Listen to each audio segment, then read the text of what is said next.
All right. Good morning, everybody. We're going to try to do this one more time with our notes for 17.3 and 17.4 today. So if you missed yesterday's video, please go back to watch it. All my videos are now going to be uploaded to YouTube, and the link will be shared into the class as well. So I'm starting out by Googling our book, Diversified Health Occupations 7th. Click the link. Here's all our chapters. Currently working on 17. Download it, save it to your computer if you haven't done so already. You should be able to open these also on your mobile device as well. Just open this here. Okay, so yesterday we went over job keeping skills, cover letter, and resume format, and the importance of having a good updated resume. We skipped over career passports and portfolios because that was not needed, and we stopped at 17.3. So 17.3 is all about completing a job application form. I'm not going to take too much time with this because it varies between employers. Every time you apply for a job, usually it's different. We all wish that they were all on the same page and that it could be super simple and you could just do it once and be done with it. While certain employers might subscribe to a job finding service that will allow for like a general application, you might want to liken it to the common application that you guys use. Some schools accept common applications, some don't. Same thing with the job application. So this is going to vary from employer to employer. Just make sure that you read the form first. Don't just start throwing down information. You might miss out on some key parts or things like that. Make sure that you're ready to go and to have your materials that are required for the job interview. Make sure that you keep all of your important forms somewhere safe. I could probably find it and show it to you guys in a second, but I don't want to leave the screen and leave you there waiting. But basically, like what I have is it's like a fireproof thing. It was expensive. I think it was like $50 or $70, but it's a fireproof type container, and I keep all of my important documents in there, such as my. Oh, hey, Trip. Hi, Daddy. Trip's visiting. Trip, say hi to my class. Hi. Okay. Can you go back downstairs so I can finish this? Okay. Thanks, buddy. So I keep all of my documents in there, and that way that they're safe in case of fire or anything like that. It would be like my passport, my Trip. Shut the door, please. Okay. Thank you. Uh, my passport, any important things like my social security card and things like that, I'll keep there. All right, so 17.4, here's the big stuff. Job interview time. So you submitted your application and you were invited for the job interview. So this is typically the last step. There's really not much more to do after this. Once you go in, get a good interview in, you're going to be hopefully set up to get the job. So this is usually the last step. Typically, the person or people that are selected for some sort of job interview would be selected based off of their awesome resume and their awesome application. The purpose of a job interview is for the employer to find out more about you and for you to find out more about the employer, which I'm going to explain to you guys in a little bit, which is kind of trying to flip the script and where you're asking lots of questions and you're actually getting them to talk rather than it being the opposite way around, which is a lot of times you almost feel like you're under fire when you're in a job interview, especially if you're in a group interview setting, which is another thing to be on the lookout for. A lot of times, especially for you guys, if you're getting summer jobs, things like that, it's going to be one-on-one, you and the employer asking you questions, you responding. But also, depending upon the job that you're going for, it might be a group interview where you have multiple personnel from the company that you're looking to get the job from that's going to be all together around the table, all asking you different questions. So, for example, when I applied to be a teacher at the school, the principal was in one spot, the vice principal was in another spot. I think the athletic director was in there, an English teacher was on one side, a science teacher was on the other side. That's called an interview committee. And those are very high stress, but are a really good way for an employer to find the right candidate. Because then once you leave the room, they can all look at each other and say, hey, what did you think? And kind of go over everything and stuff like that. So that's one thing to do.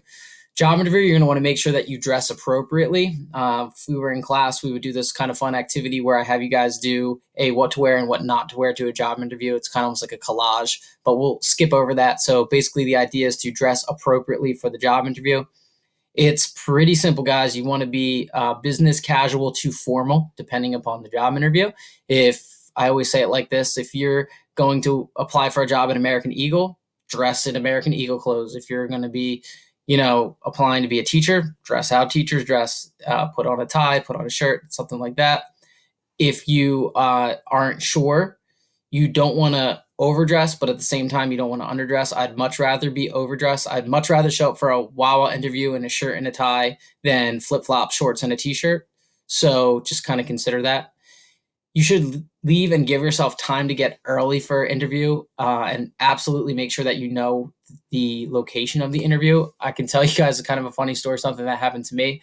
One time when I was in college, I was applying for an internship at a law firm, and the law firm had two separate offices, and I didn't double check my credentials to see which office I was going to go to, and I wasn't really from the area. And this was before GPS, not to make myself old, but it was like 2003. There was GPS, but you had to have the little device, and I didn't because I was a poor college student. So I had MapQuest directions literally printed out. You guys probably don't even know what that is, but it was an old website. You just printed out directions. Anyway, long story long, I had to go to the other office because when I showed up, they were like, "We're not hosting interviews today. What are you doing here?" And I freaked out. And I was like, "Oh, I think I'm at the other office." They were really cool and accommodating, and let it slide. I was going for an unpaid internship, so it wasn't a huge deal. But anyway, just something to consider. All right, so talking points.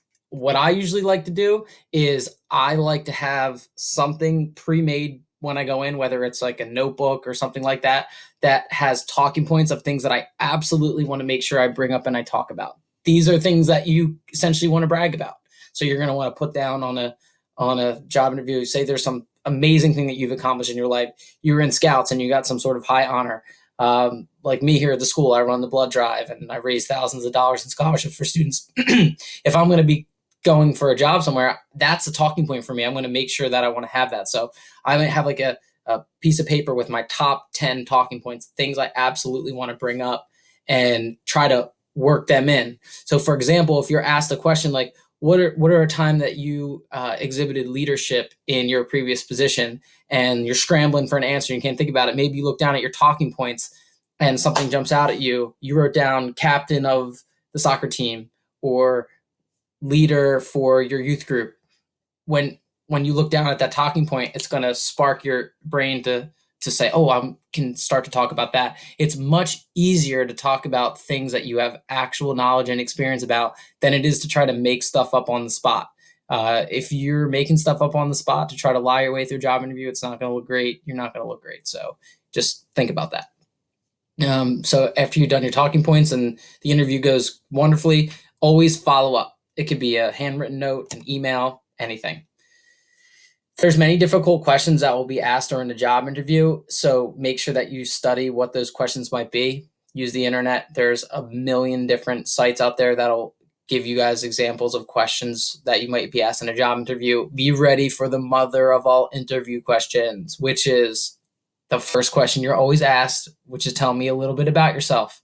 That's a loaded question. You want to make sure that you're prepared for it, that you have talking points prepared to get yourself through that. All right. So next thing is discrimination. Federal law prohibits discrimination in regard to a variety of things when you're in a job interview. So, for example, I always give this example in class.